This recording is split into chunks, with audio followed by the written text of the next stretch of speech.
It's Showtime at GMA Network patuloy ang pagbaba ng ratings. Yan ang pag-uusapan natin ngayong araw po ng Linggo, December 8. By the way mga kaparokya, Happy Feast Day, Immaculate Conception. So mga Catholic dyan mga kaparokya, nakapagsimba na po ba tayo? Napag-alayan na po ba natin ng bulaklak ang ating mahal na Inang Maria?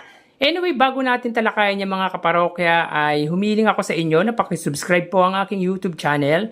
Pakiclick ang bell icon para una kayong ma-notify sa mga bagong video na ilalabas ko. At pakidami nyo na din na i-follow ang aking Facebook page na Mega TV at ang aking TikTok account na Kaparokya TV. Maraming salamat! So mga kaparokya, umpisa natin na i-congratulate ang legit Dabarkads host na si Jose Manalo.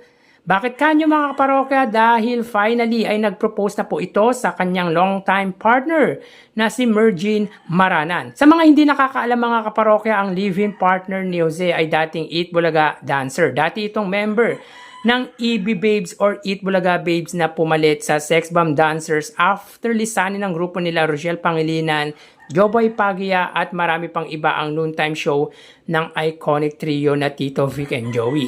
So last December 6, araw po ng Biyernes nga ay nag-propose na po ang comedian host sa live-in partner or long-time partner nito with a bouquet of flowers while singing Ikaw ni Yeng Constantino. So grabe din magpakilig si Jose Manalo sa kanyang mahal na asawa or live-in partner.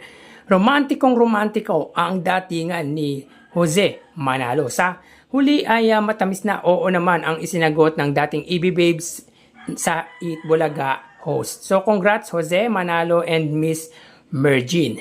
Samantala patuloy sa pagbaba ng ratings ang nakukuha ng pananghaliang programa ng mga kapuso at kapamilya na It's Showtime. Sa latest ratings mga kaparokya na ibinigay natin para po sa average ratings ay nagwagi po ang Eat Bulaga sapagkat sila lang naman po ang nakakuha ng average ratings na 4%. Samantalang kinapos po na ma-meet ng It's Showtime ang 8.4% nitong average rating sapagkat 7% lamang ang nakuha ng Madlang People Noontime Show nitong nagdaang November 7, araw po yun ng Miyerkules. So punta naman po tayo sa araw ng Huwebes, November 28. Pero disclaimer lang po mga kaparokya, bumabase po tayo sa average ratings which are 8.4% sa It's Showtime at 4% naman po sa Eat Bulaga. Meaning to say, kahit pa po mataas sa numero ang It's Showtime kesa sa Eat Bulaga ay hindi nangangahulugan na wagi na po ang It's Showtime unless ma-meet po nito ang target number or target ratings na binibigay po natin sa kanila. At ito nga po ay ang 8.4% at 4% sa Eat Bulaga.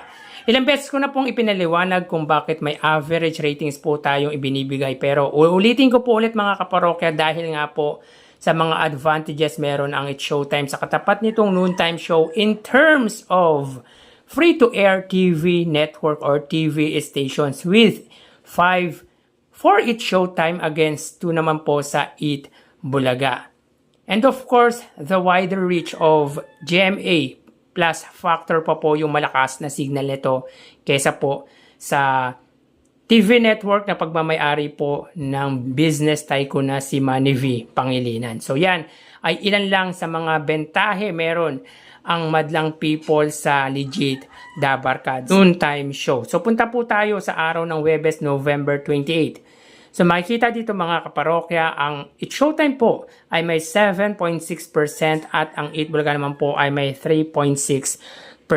So dito mga kaparokya ay 4% po ang pagitan nila. Unfortunately, no winners for that day mga kaparokya dahil di po nila na-reach ang average ratings nila na 8.4% at 4%. So from previous ratings ay nadagdagan po ang It's Showtime ng 0.6%, samantalang nabawasan naman po ang Eat Bulaga ng 0.4% from Wednesday episode November 27. So makikita dito ang GMA po ay may 5.2%, ang GTV ay may 0.8%, ang A2Z ay 1.2%, ang All TV ay 0.1% at ang Kapamilya Channel ay 0.3%. Sa Itbulaga naman po, ang TV5 ay may 3.3% at ang RPTV naman po ay may 0.3%. So dito mga kaparokya, kung titignan natin ang pagitan ng dalawang bigating TV network ay angat po ng 1.9% ang TV network ng mga kapuso sa Kapatid Network. Pero mababa pa yan mga kaparokya dahil ang average ratings po ng GMA para po sa It's Showtime ay 6%. At para naman po sa TV5 ay 3.5%. Para naman po yan sa Itbulaga. So, patuloy na struggle sa ratings ang nakukuha ng It's Showtime at ng GMA. Bagaman positive po sila sa ratings for that day mga kaparokya, struggle pa rin po na maituturing ang ratings ng It's Showtime at GMA Network.